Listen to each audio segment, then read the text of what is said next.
Hello, ladies and gentlemen, and welcome back to a very special edition of Robinson Run. I'm your host, Brady Kreitzer. I am a historian of the American frontier. I am the author of 8 books studying the first American West, today Western Pennsylvania, Ohio, Kentucky, West Virginia, and Illinois. And I specialize in the history of the 18th century. For the last several weeks, we've been producing a series called Robinson Run, where we examine one single community here on the American frontier, and we try to learn whatever we can by documenting just their experience. We have spent most of the last 6 episodes introducing who these people were, the Walker family, the Ewing family, and why they settled where they did, in the heart of western Pennsylvania, just a little bit west of Pittsburgh, along a creek called Robinson Run. We've established that they are a transplant community of Scots-Irish Presbyterians near Lancaster, Pennsylvania, making the 200-mile journey to the west. And in the last episode, we saw the role they played in the American Revolution as rangers, militiamen in the Washington County Militia, defending the American frontier.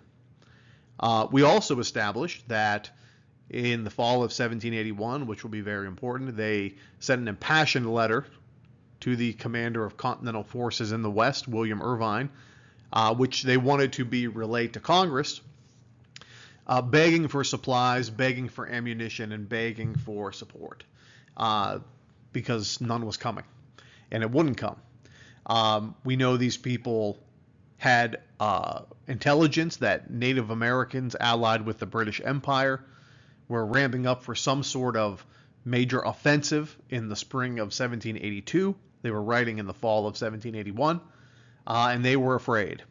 And as we'll talk about today, that fear was completely reasonable and founded, and as it turned out, their dire warnings were prophetic. I do want to stress as we begin, this is a really difficult episode to make, probably for a lot of people to hear as well. If you are squeamish, if you are uncomfortable with the idea of violence and wartime, this may not be the episode for you. So we'll just put the disclaimer in the beginning.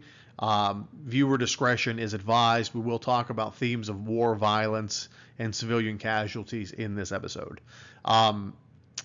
Understand I'm not doing it from a place of sensationalism. I'm doing it from a place of traditional historical study. I'm not talking about it because I want to glorify the actions of the attackers or elicit sympathy for those that were killed, although both of those things may happen. You know, sensationalism is sort of a byproduct of the human mind as we think about these things. But I'm talking about them because they matter, and I want this history to be preserved, and I want to share my research with you. So I will do my best to be delicate with it, but I will not shield or hide any of the materials left behind. The accounts are horrific, and it's not my job to censor those things.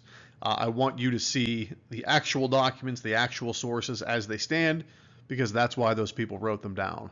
I am not in the business of censoring or sanitizing anything.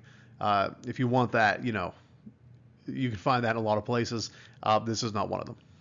Okay, so I just want to talk a little bit in the beginning about some background before we can talk about the devastating events of 1782 in Robinson Run. You do need some background information. So this episode will be about a 50-50 split between time in the office right here, as you can see, and time in the field. This is not just me on a PowerPoint for the whole time.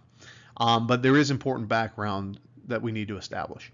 And that is that the American Revolution in the West is a very different war than the American Revolution in the East.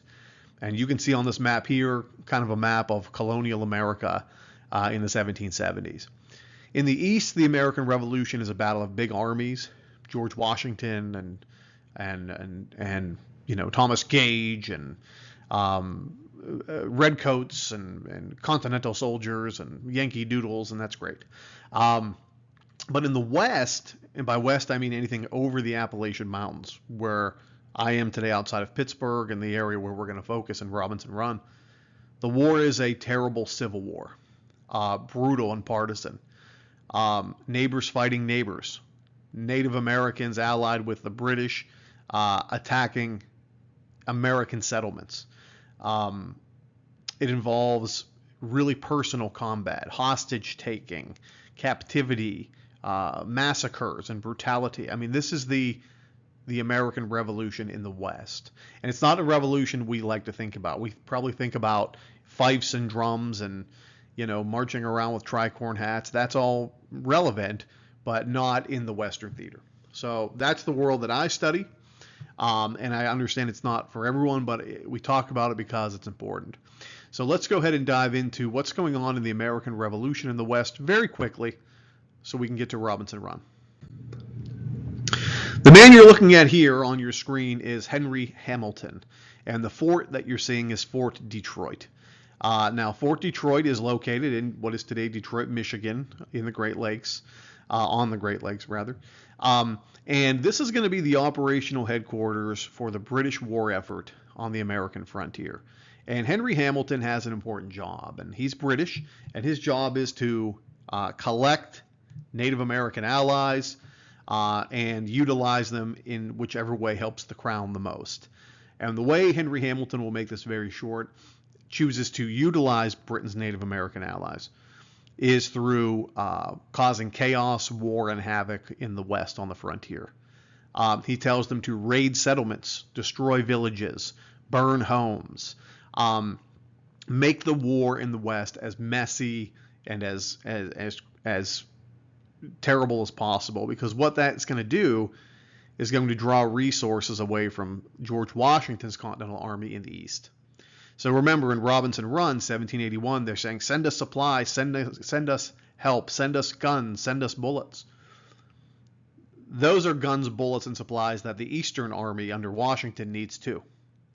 And the idea is, if Washington and the Continental Army Command have to give up their supplies to the West, that hurts them overall in the East. So that's the British kind of simplified strategy in the Western theater. And Fort Detroit sounds far away from Pittsburgh. It's really not that far in the context of the 18th century. Now, Henry Hamilton will also get a nickname by American settlers who hate him for sure, and even by some scholars today. And they're going to call him the hair buyer.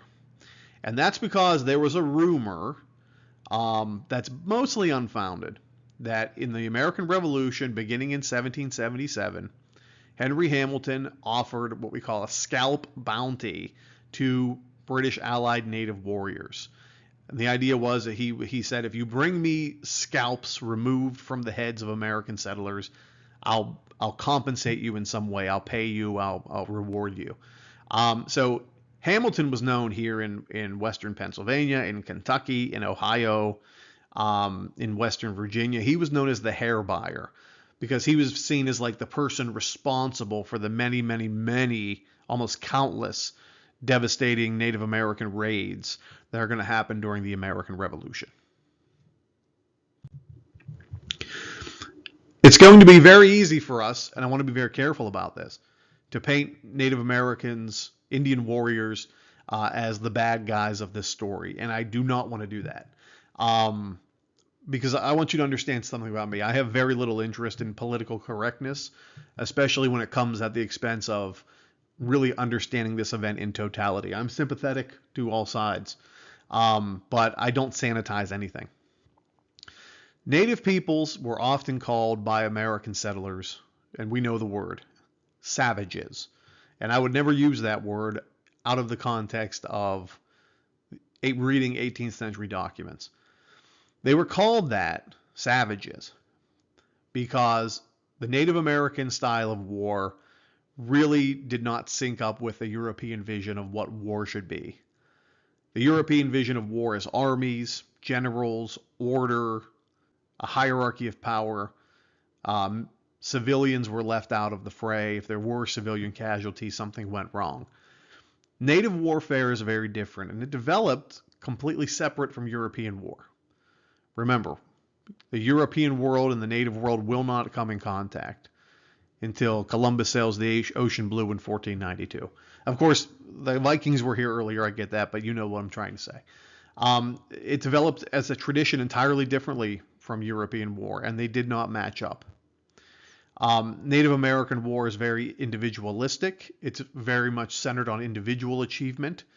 Warriors will attack as a group of singular individuals, not as an army. And they're all looking to show their own prowess. So taking trophies in the form of guns, jackets, personal effects, human scalps, body parts as trophies sometimes. It's a very brutal, physical, terrible version of war. And it's one that Europeans don't recognize as honorable. But again, what I would say is, people are not savage. Getting back to that word. War is savage. You show me a war at any point in history that is not a savage war. So I don't ever condone the use of referring to soldiers fighting in combat or warriors fighting in combat as savages, because war is such a tremendous stressor that very few of us can understand, especially if we're not combat veterans. And I'm not a combat veteran, but I've studied these people a lot, and I have a great admiration for them. That is to say, anyone who serves our country in combat. But it changes the game. So whenever I use the word savage, I'm only expressing the language that settlers used. I'm not myself personally referring to native peoples as savages. Remember, war is savage. If these people weren't fighting a war, they'd be what any of us would be: moms and dads, fathers and sons, husbands and brothers. This is not something they want to be doing, but the context changes it.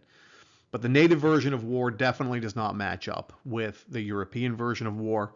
And in that space there, you see, a lot of trauma and tumult from people of the 18th century. It can seem very brutal compared to European war.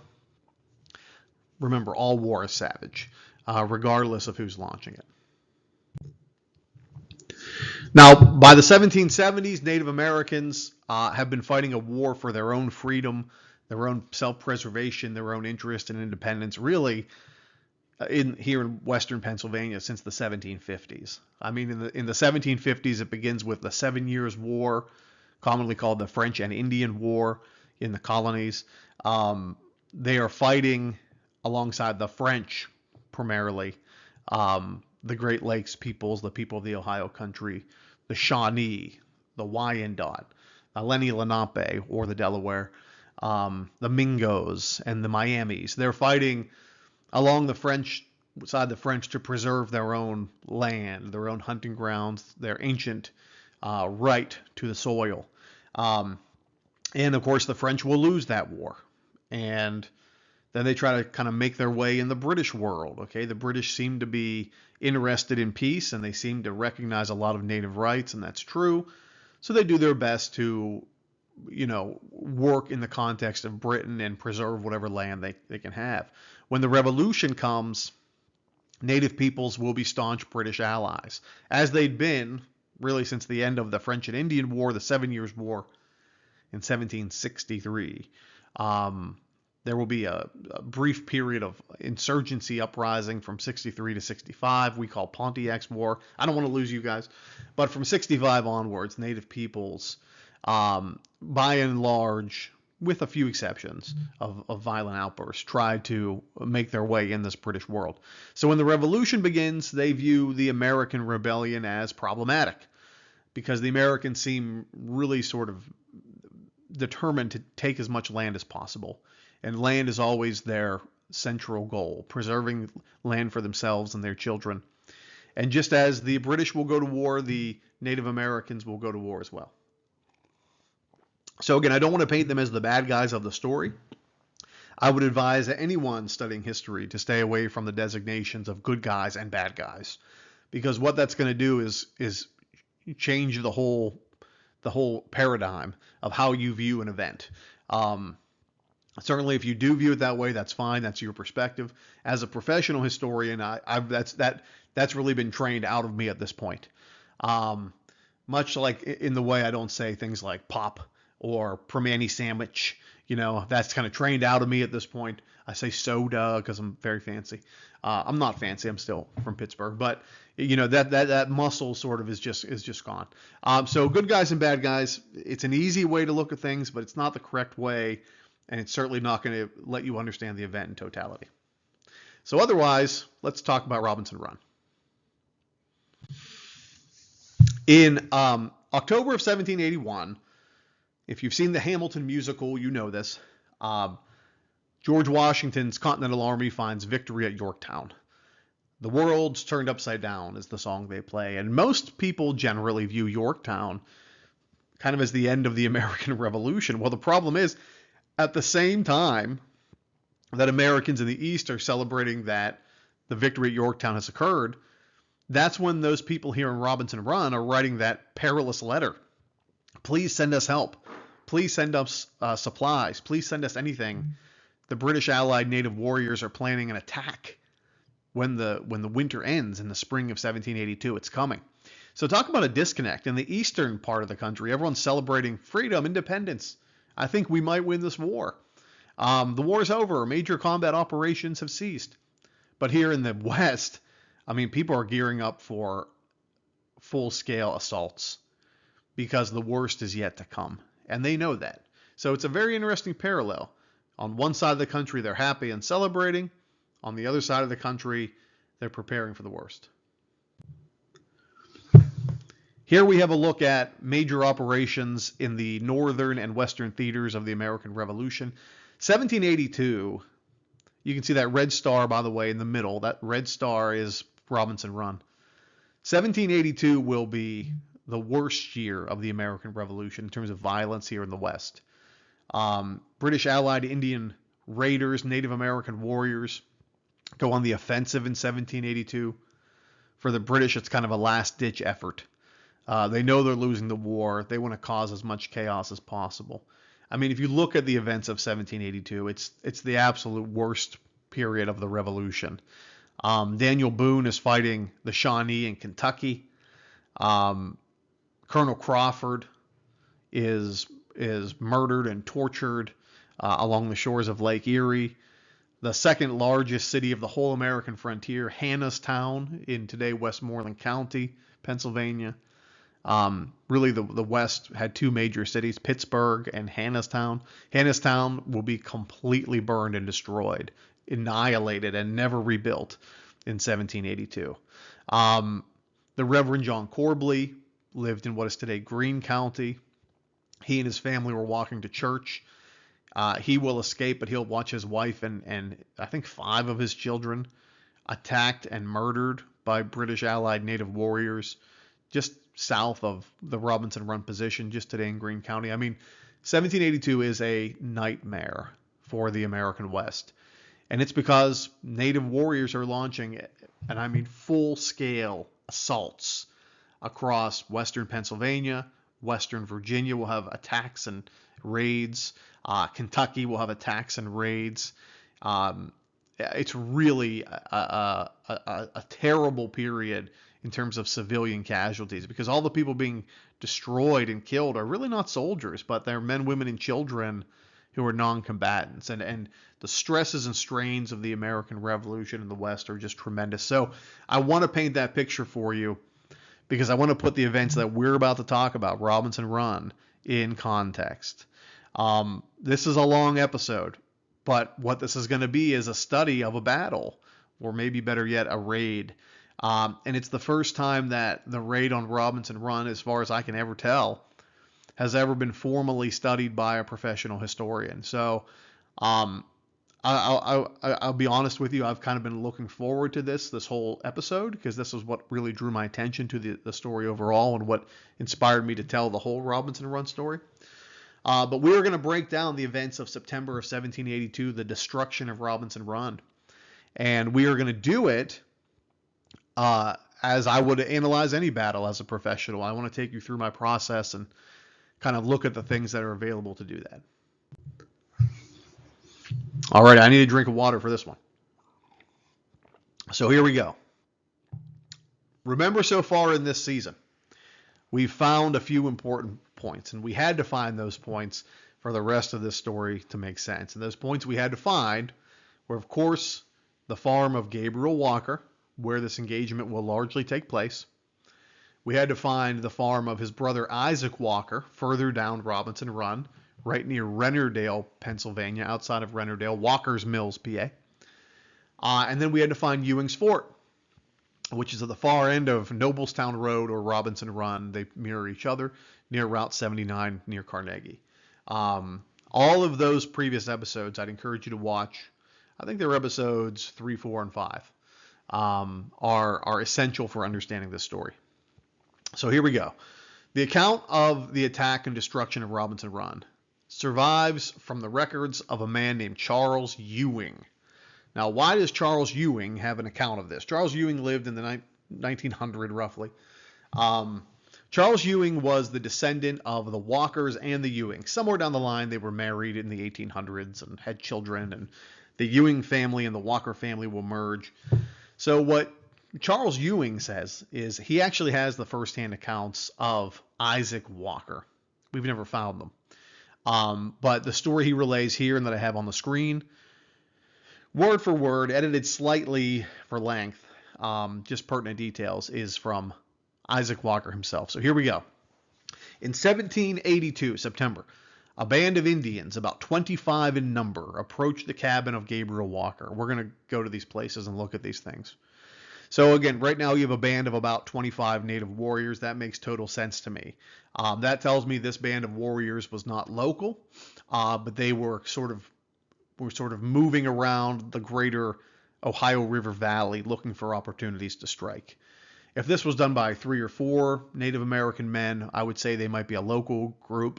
But the fact that there's 25 tells me these are men that are ranging far away from their original homes. So we don't know of what tribal nation these native warriors were from. To my estimation, probably further west in Ohio, maybe the Miami, maybe the Wyandotte, maybe the Shawnee. It could have been anyone. I don't want to speculate too much because we do not know. But I don't view them as a local assembly. They concealed themselves nearby the farm, intending to surprise the family at dinner. Before this occurrence, younger members of the family, including a bound boy, Bill Harkins, was sent to hoe timothy grass in the field near the house. Okay, so let me just break this down again. It's about dinner time. That is probably 3, 4 o'clock in the afternoon. These native warriors want to strike Robinson Run, beginning at Gabriel Walker's homestead, because there's a lot of people there. Remember, Walker has 7 children total, his wife, himself, and a bound boy named Bill Harkins. So that's not an enslaved person, but that's like an indentured servant, a white servant. So you're talking, 10 people there maybe, or so? A lot. Native warriors know this is probably the first inhabited cabin of Robinson Run they could strike, and it will give them, again, the most lucrative chance to attack, because when they see those numbers of people, what they see is captives. Captives at this point in the revolution were very valuable. Native warriors would, as we'll see, capture people and take them to Fort Detroit, the British headquarters, as hostages, and they'd receive money or goods in exchange. So they're looking for numbers of people to attack here. What you have is the Walker family working in the field until dinner time. Now, they don't know this attack's coming, but they're not prepared for this. So it's about midday, sort of close to evening. The children, 5 children plus the bound boy Bill Harkins, are working in the field. Gabriel's out there too. Native warriors are sneaking up on them to launch an attack. And again, the whole West has been upended by Indian attacks, Native American attacks this whole time. Okay. Mr. Walker started to the field. This is Gabriel Walker. While on his way, he saw the Indians creeping toward the children. So Gabriel Walker is working unexpectedly, but this is something that happens in the West. He sees 25 native warriors preparing to launch an ambush out of the forest. He sees all of his children plus young Bill Harkins, his indentured servant, working in the fields. Gabriel Walker does not enslave anyone. This is important. And he yells right away, "Everybody, we have to run. There's an attack. This is what we've been afraid of. This is what we've been expecting." Here it is, September of 1782. Gabriel Walker, he called to them to run as the Indians were coming. They started to run but were soon captured by the Indians. 5 children were taken prisoner, but Mr. Walker made his escape. Okay, so by the time Gabriel Walker's shouting, the 25 warriors emerge from the trees. They snag 5 of the Walker children. These children are usually around the ages of 10 and 18, somewhere between there. They're the older children. Gabriel Walker runs away. Now, he's not running away because he's abandoning his children. He's running away because he has to get his gun. First of all, it's very important. And he kind of knows what this game is. If his children are taken captive, he may have a chance of getting them back. He doesn't want them to go, but he may have a chance. Back to the account. 2 Indians pursue Bill Harkins, that's the indentured servant, the boy, but not being swift enough on foot, ran to a cornfield straight through it to Robinson Run, which stream he followed down to Ewing's Fort over 2 miles away, where he spread the alarm. So what's happening here is the young indentured servant Bill Harkins is not captured by these native warriors. He slips into a cornfield and onward to Robinson Run. I'm going to show you all this on the map. We're going to go there. Don't worry about that. And he's going to follow Robinson Run all the way down to first Isaac Walker's farm. He's going to alert them. We're under attack. Then they're all going to collectively go to Ewing's Fort at the far end of the Robinson Run, the far eastern end, and they're going to hole up in there and try to defend themselves. Mrs. Walker was in the house with 2 children when the alarm was given.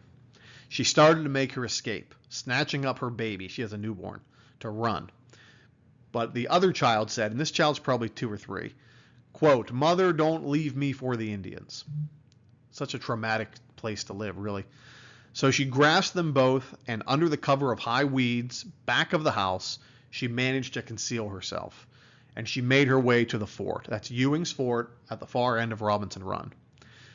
Young Harkins, he's the indentured servant, in his flight also gave the alarm to Isaac Walker, who also with his family made their way to the fort. So here's the big map once again. I have delineated on here for us, and we'll go to these places. We've been there before. Some important key points. The red star is the cabin of Gabriel Walker, the farm of Gabriel Walker, where this attack initiates. You'll recall back in episode 3 or 4, I think it was episode 4, we went there and we found it. We used aerial imaging from the 1930s to identify this spot. The blue line, of course, is Robinson Run itself. The green line will be the home of Isaac Walker, today Walker's Mills, PA. And again, in episode 4, we went there and we found that too. That wasn't hard to find. Everyone knows where that is. It's a city, so we had it. And the yellow star is Ewing's Fort, and Ewing's Fort was really just kind of a fortified house. In case of emergency, we all rally there, and there's no greater emergency than this, for sure. So here we're going to begin our very first battlefield analysis of the Gabriel Walker homestead attack.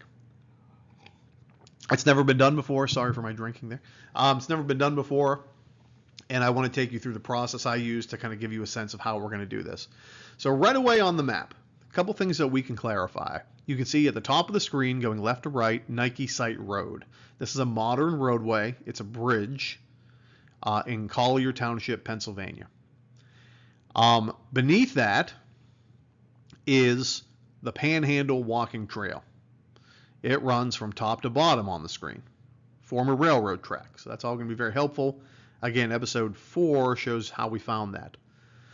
The yellow explosion on the map, kind of looks like a starburst, is the relative location of the home, the actual cabin of Gabriel Walker.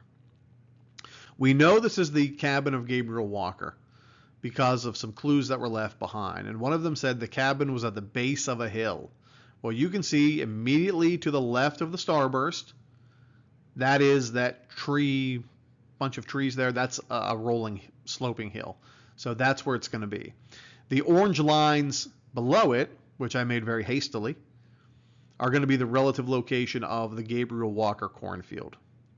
And we know that's going to be the Gabriel Walker cornfield because the story doesn't make sense if it's not there. So let's go through the battle.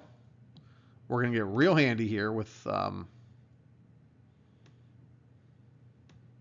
markers. And we're going to see kind of whatever we can. All right.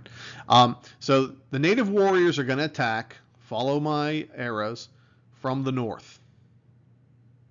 All right. And there's our first red line. They're going to approach this way. We know they're going to approach from the north because everything north of the Ohio River, Butler County, Beaver County today, was native land. All of the settlement we're talking about is south of the Allegheny and Ohio River, Pittsburgh and below. So the attack would certainly come from the north. And you can see my red lines there. Let's see if I can make those any thicker. No, not really. Okay, so that's what we have there. That's going to be where the assault begins. The children are going to be working in the fields. And the fields are probably, maybe I'll use blue for this. The fields are probably, oh geez, let's see if I can get this to work. All right. The fields are probably right where those arrows are landing. I can't figure this out. Right where the arrows are landing. Okay, so right where I have the heads of these arrows, that's going to be where the children are working. It's the only way the story makes sense. Because what we know otherwise is that Bill Harkins, when he sees the attack, the children are taken captive. I'm going to make that blue circle right here. The children will be taken captive right here in this field. Bill Harkins will run, we'll make Bill purple, into the cornfield. All right, so here we are, into the cornfield. You can see that there. He's going to go through the cornfield, and he's going to go out across Robinson Run down to the Isaac Walker homestead. The only way he could have gotten away from these warriors was if the cornfield was directly south of the cabin, and for him to continue down the river. He's always going to use the creek as his guide. So I think that's the general formulation of this place. After the native warriors kidnap the children, again, there's 25 warriors, they'll set fire to the cabin and they will burn it down. And the Gabriel Walker cabin is destroyed. So that's the first cabin annihilated here on Robinson Run. I spend a lot of time in this area, not on this property because it's private property, but I walk up and down this creek regularly. I use this hiking trail all the time. It's why I know the area so well. And one of the things I like to do with my kids is walk up and down the creek after a rainstorm and see what washes up. So we were about half a mile to 3/4 of a mile downstream from this location last year. And my son, he's small, right? He's low to the ground. He finds the coolest stuff because I'm too tall. I can't see it like he does. But he picked up what he's called a round rock and said, "Dad, look at this round rock I found." It was after a big storm. A lot of the bottom was churned up. And I knew right away he was not holding a round rock. What he was holding was an 18th century musket ball. And it was a musket ball that was fired. So right in front of us here, I want to show you the musket ball that we found. Now, generally, if I'm on a battlefield, if I do find something, I never, ever, ever remove it. I mean, I believe these things need to stay in place to preserve the integrity of the site. I don't like, necessarily people that really pillage and ransack sites. It's done a lot of damage over the years. You can't fight it, but, it happens. But because we were on the side of a creek and that ball would have definitely been washed away in the next rainstorm, I didn't want to take the chance of leaving it there. But as you can see, the ball in front of you, it's perfectly round on one side. But the other side is distorted. It's crushed. It's smashed. And that's because this musket ball was fired and hit something. And that makes me really excited because, we know everyone who lived along Robinson Run. It is definitely an 18th century ball for sure. But we know everyone who lived along Robinson Run. So it's a very good chance this ball either belonged to Gabriel Walker. It was still above Isaac Walker's property. So it wouldn't have washed upstream from Isaac Walker's property. Or it was used by maybe one of the native warriors involved. We don't know for certain. We'll have to analyze the lead to figure out where the lead came from, if it was local or if it was a British import, which the native warriors probably would have had. But it's a really remarkable thing that I'm really excited about. So I'm happy to share that with you. But I'm also very excited to be the first, again, professional historian to analyze this battle site, at least from above. And I know, man, that's not very clean. It's pretty messy, but it's the first time we're going to do this. So if you're ever on the hiking trail, the Panhandle Trail, if you're ever driving over Nike Site Road, obviously I have some footage of the battle site. It is private property. Try to give yourself a sense of what's going on there. It's a major, major moment. We'll continue with the account. The Indians pillaged the cabin of Gabriel Walker, ripping open the beds, taking such things as they wanted. They set it on fire and they burned it to the ground. We covered that. They then, three, assembled for a general attack on the fort. And this, by the way, is going to be Ewing's fort, all the way at the eastern end of Robinson Run, near what is today a bottled water facility right under Interstate 79. We visited there in episode 3.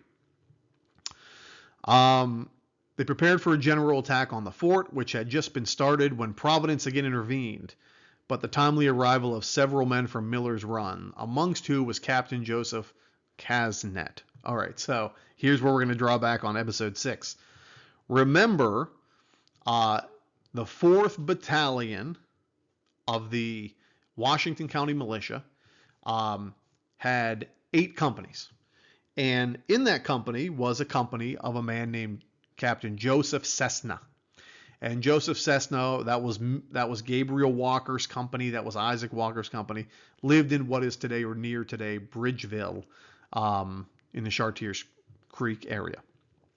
When this attack begins, it's going to be Joseph, even though it says Casnet, it's really, they're talking about Joseph Cessna. And the rest of the Washington County Militia in this area sweep to the rescue.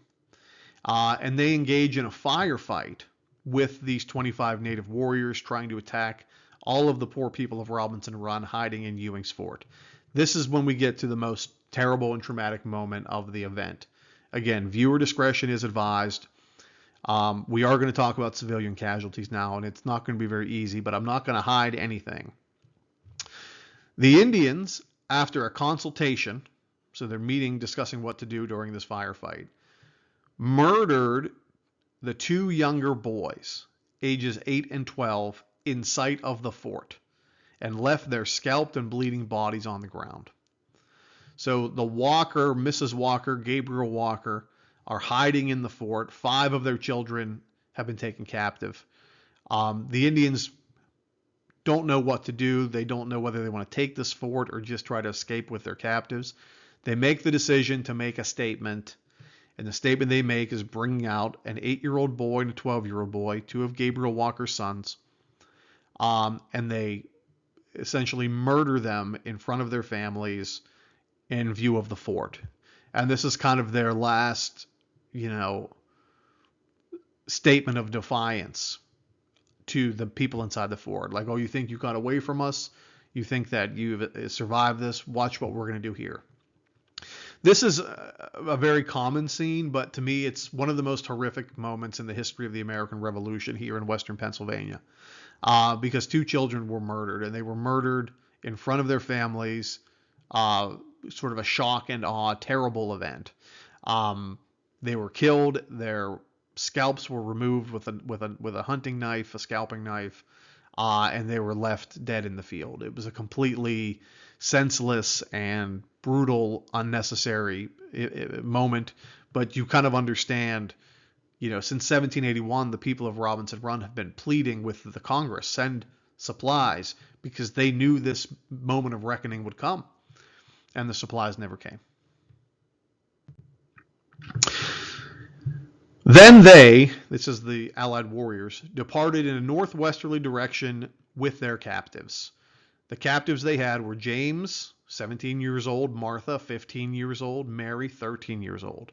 Remember, the 2 other children had just been murdered. After going a short distance, they set fire to a cabin on the Brackenridge farm. All right, so maybe we can find that. They cut the young ladies' clothing at the knees because their dresses were slowing them down to expedite the traveling. In this way, they journeyed on, camping the night at the headwaters of Robinson Run, where they feasted on green corn, which was visible to the settlers who followed the trail the next morning. Continuing on, they reached the Ohio River near Logstown, modern Ambridge, Pennsylvania, where their canoes were hidden. All north of the river at that time was called Indian Country. So here's what I want to do now. Let's get out of the office and let's go and try and find the Brackenridge farm. Because at the Brackenridge farm is where the native warriors are going to camp for the night with their captives on the getaway. They've burned Gabriel Walker's cabin. They did not burn Isaac Walker's cabin. They tried to attack Ewing's fort. It didn't work. They will find Brackenridge's cabin at the far western edge of Robinson Run, and they will destroy that. Can we find that area? Can we key in on that area? You bet we can. So stay tuned. We're going to go there right now. All right, here we are in busy downtown, beautiful Oakdale, Pennsylvania. You can see right here over my left shoulder, the star of the show, right there, Robinson Run. This is, if we go back to the big map, the western end of Robinson Run, and the city of Oakdale is behind me. Now you'll hear I'm on a pretty busy street, or at least near a pretty busy street, but this was the settlement of one Hugh Henry Brackenridge. And when the British Allied native warriors attacked Robinson Run in the summer of 1782, this area is really going to be ground zero for the regrouping and sort of rendezvous of the native warriors involved after the attack on Gabriel Walker's homestead, as well as the attack on Ewing's fort at the far eastern end of Robinson Run, about 5 to 6 miles that direction. The man who settled this part of Robinson Run is a man who I think is a very fascinating character, and someone that hopefully one day I'd like to write a biography on, Hugh Henry Brackenridge. And Brackenridge is really kind of the outlier in the Robinson Run community. Hugh Henry Brackenridge was not a frontiersman. He was educated in Princeton in New Jersey. He was a classmate of James Madison, if you can believe that. And he was one of these Easterners that really was highly educated in the classics, ancient Greece, ancient Rome. He studied, again, biblical literature in a lot of ways. And he was one of the people that saw a future and a fortune here in the American West. Remember, we're the first American West. Hugh Henry Brackenridge, we could do a whole series on him. We'll save that for another time. He'll be one of the early great American writers. He writes satirical writing. Modern Chivalry was his kind of masterwork, still considered to be one of the great pieces of American literature before the year 1800, maybe the single greatest piece of literature of the early national period after the Revolution, but before 1800. But Hugh Henry Brackenridge will settle on this spot, what is today, as you can see behind me, Oakdale, Pennsylvania. And he'll call this parcel of land Parnassus, one of these great kind of references to classic ancient literature in that way. But he liked this spot. He wanted to try to rough it. He was kind of a city guy. When he first comes to Pittsburgh, he will be instrumental in establishing so much of what we think of as modern Pittsburgh. He's instrumental in founding the first newspaper west of the Appalachian Mountains in American history, the Pittsburgh Gazette. He will be an early founder of the University of Pittsburgh. Just a prolific, amazing man, one who you really wouldn't think would live in a rough area like this. But he wanted to try to live in a cabin and live as a frontiersman. He believed the future was in the West in that way. And man, he learned the hard way that maybe he wasn't cut out for frontier living. But here on this parcel of land, Parnassus, he built his cabin. And he would actually build it because there was a spring nearby. We're going to try and find that today. But when the British Allied native warriors attacked Robinson Run, again, after the attack on the Walker homestead, after the attack on Ewing's fort. It was this location where they took the Walker children and regrouped for the night after the attack. And again, it's a pretty important reason to do it. As you can see, Robinson Run coincides with the north branch of Robinson Run behind us. And drinking from that spring would have been really the key reason that the native warriors came here to this site. So they will burn Hugh Henry Brackenridge's cabin. He's not here when that happens. After they burn his cabin, he kind of, I think, gives up on frontier living. He'll hold on to this parcel of land just to kind of build his overall portfolio, but he's going to be living the rest of his time in downtown Pittsburgh. That's probably a little safer, a little more secure for his tastes. Again, he's not a Scots-Irish frontiersman by any stretch of the imagination, Hugh Henry Brackenridge. And his cabin will be one of the ones that will be destroyed here when the attack comes in the summer of 1782. So what we're going to try to do now is find that spring. That's one of those sort of foolproof ways of verifying that this is the site of the native rendezvous after the attack, and this is the site of Hugh Henry Brackenridge's property. Because the spring is one of those things that's not going to go away, even after 250 years.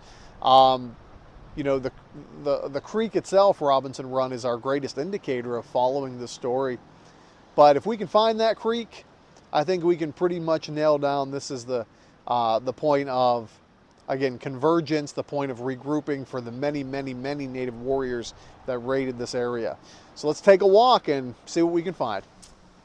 We are walking now on Noblestown Road. You can see Oakdale, the town of Oakdale is behind me. I'm right beside what's called Bridge Street. And all along this roadway, if you can see behind me, there's a lot of stonework here. And this is a tip from my good friend Tom Taylor, our local kind of resident Oakdale history master. But behind me on this wall is, amongst the stonework, this brick archway. And we'll get some nice views of this. But this brick archway is actually the original spring that fed the town of Oakdale. Clean, fresh water came out of this archway. And it was, again, delineated and secured here along the roadway for everyone to use all the way back from the 1800s through the year 1900, the 1920s. They eventually bricked this up in the middle of the 20th century. But what's unique about this place right here is that is the free-flowing spring that Hugh Henry Brackenridge talked about, that he liked so much and that made his property so wealthy and so desirable. And it's from this spring that the native warriors who kidnapped the Walker children took their drink, rested, and recovered for the rest of the journey back north of the Ohio River. So I always say in this show, you know, the 18th century has the most amazing ways of popping in and saying hello, but you have to be creative about it. This is an instance, this bricked up archway right here, where you have an original free-flowing spring, and mind you, the spring is still behind there, active. It's been bricked up now probably for at least 80 years. But this is our strong indication, this is our key indicator that the spring the native warriors drank from, the spring that fed Hugh Henry Brackenridge's property, and later the whole town of Oakdale, is right here. So I'm, again, probably about 20 to 30 yards from Robinson Run. This is a little bit of history that people have seen driving to work, going to school every day, and probably had no idea what it was. With a trained eye, though, and some helpful friends and helpful information, and hopefully this show, I think more people will have a better appreciation for what I'm looking at right here. Okay, so we're back, and you've seen kind of the amazing realities of finding the 18th century in unexpected ways, and the Hugh Henry Brackenridge cabin was certainly in sight at the time, and I think we can pretty definitively say we found that property. But here we have the big map of Robinson Run yet again. The blue star is the Brackenridge cabin. This is Oakdale, Pennsylvania. The red star is where Gabriel Walker's cabin used to be the site of the heinous attack. The green star is Walker's Mills, that's Isaac's cabin, survived. And the yellow star is, of course, Ewing's fort, James Ewing's fort at the far end. That fort likely would have been destroyed if not for the arrival, once again, of Captain Joseph Cessna and the rest of the Washington County Militia from the 4th Battalion here in the area of Robinson Run. Just for some perspective, here is the modern map that we can look at, and we'll just highlight some of these events. So whenever we talk about the battle site on Gabriel Walker's farm, it's going to be right here, Nike Site Road, off of Noblestown Road, this bridge. We're going to see the survivors run along Robinson Run, okay, until they get to Walker's Mills, right, which is right down here. Make a big circle. And then they're going to continue to safety all the way following Robinson Run to Ewing's Fort, which is right there in today Ewingsville, right now Interstate 79. So this is the modern representation of what we just talked about today. The Brackenridge farm is going to be off screen. Follow Noblestown Road to downtown Oakdale, Pennsylvania, and you're there. So really all of Robinson Run that day is devastated.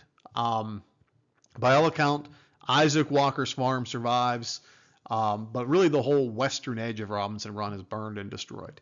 I don't know that I call this a campaign or a battle. Perhaps that's fine. I think I'd call it a raid.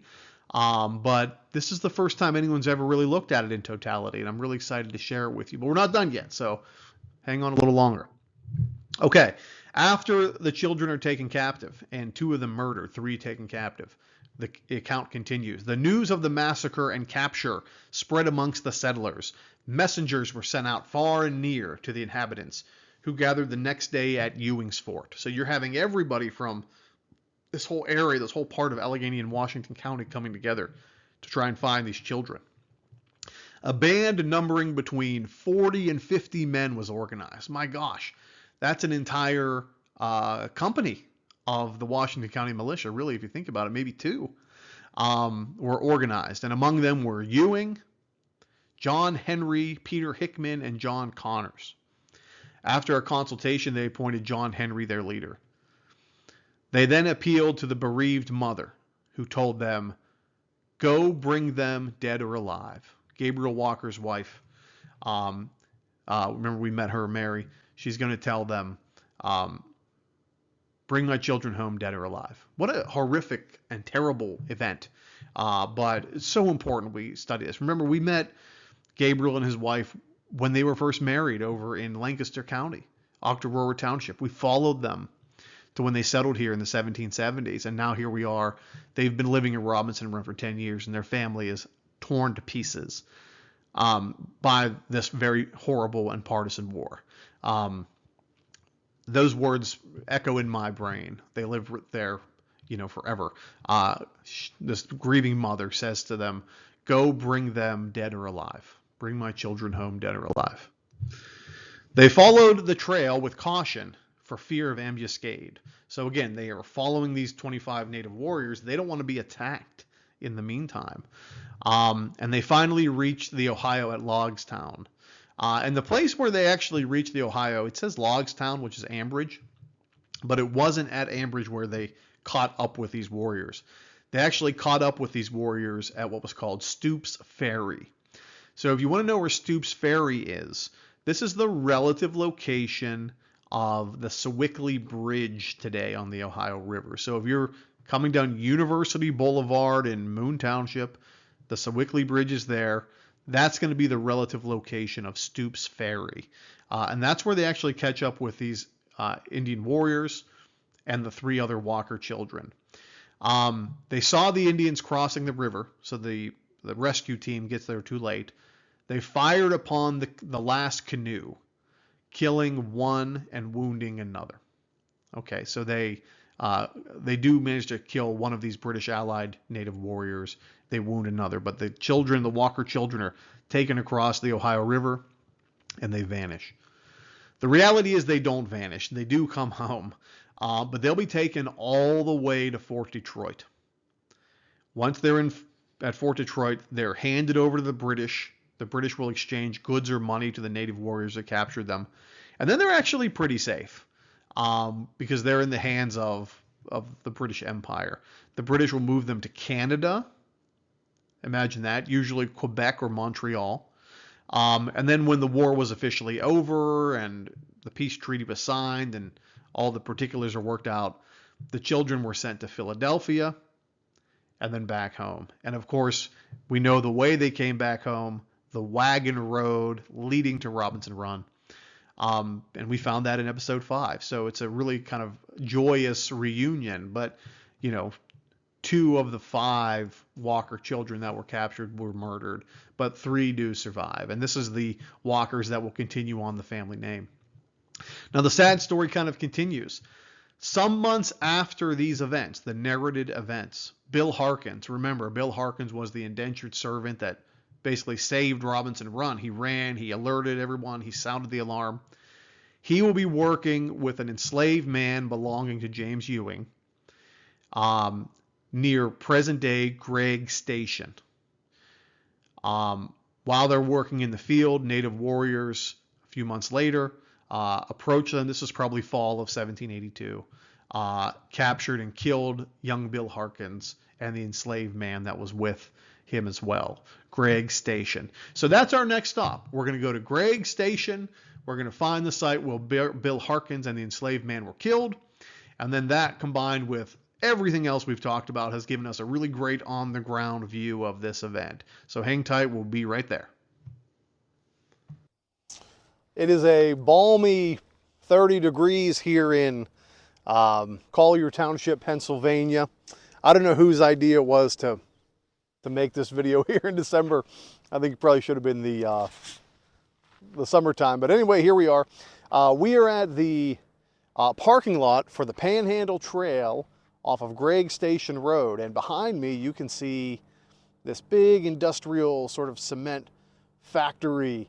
And this is going to be the site, believe it or not, of the second attack on Robinson Run, when the young bound boy Bill Harkins, who famously saved Robinson Run from the first attack. At least he saved Isaac Walker's fort and home rather, and he allowed the entire community to get to Ewing's fort and save themselves until Joseph Cessna's 4th Battalion of the Washington County Militia could arrive.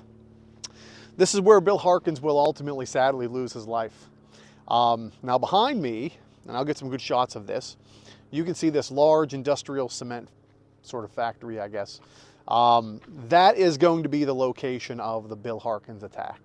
Harkins was working on Gabriel Walker's farm still at the time. So, that made sense. And again, we know Gabriel Walker had this huge plantation sort of area, hundreds of acres along Robinson Run. That's where his field was. He always put his field along the creek. So we can always find the creek and figure that out. But Bill Harkins will be working here. One of James Ewing's enslaved men will also be working here. It'll probably be, I would say, October. All we have notice of is that it was in the fall of 1782. So November is probably too late to be harvesting. I'm going to guess maybe October, maybe early November, working in the field behind me. And Bill Harkins will be killed. Now, I don't think he'll be killed by a party of 25 native warriors. I don't even think he would have been killed by the same group or tribal nation of native warriors. I think for just attacking 2 men and taking no captives for these native warriors, this was definitely not a mission to profit in terms of trading in human bodies. It seems like it was a random act of violence during a time of war. But this site behind me, excuse me, is really the site where that would have happened. And again, if you want to experience this kind of Robinson Run story and you're not feeling like driving, you want to get outside, I would utilize the Panhandle Trail, because the Panhandle Trail is the old railroad track that ran through this community. And it follows Robinson Run almost exactly. Robinson Run is behind me or just over this hill. So it's a good way to kind of find all of these things. As we work more in this project, I do want to potentially get some historical markers set up for this. I really would love your help with that. So, you know, sign your name, give me a like, whatever you can in the comment section to show your support. Just a simple historical marker here and there, I think, would go a long way. But Robinson Run, at least half of it, the Brackenridge estate, Gabriel Walker's cabin will be destroyed. Ewing's Fort will survive. Walker's Mills, Isaac's home will survive. 1782 was a devastating period for this area, and it was not a surprise. These people fought really hard and petitioned for protection that they never got. And now the story sort of becomes, can they rebuild? You know, the American Revolution ends in 1783. These attacks will not. They'll continue going. And we want to see now, after all the devastation and destruction, and we traced these families here, and we saw them establish themselves and bet on themselves and try to find a better life, and we saw them just completely devastated. Now we're going to see, as Robinson Run continues, how does this community rebuild? And how do these scars of September 1782 affect them for the next decade? And really, how do those scars survive till today? So I appreciate everyone tuning into this episode. I know it was pretty tough, but, you know, welcome to my world. That's history, I guess. And I'll see you next time on Robinson Run.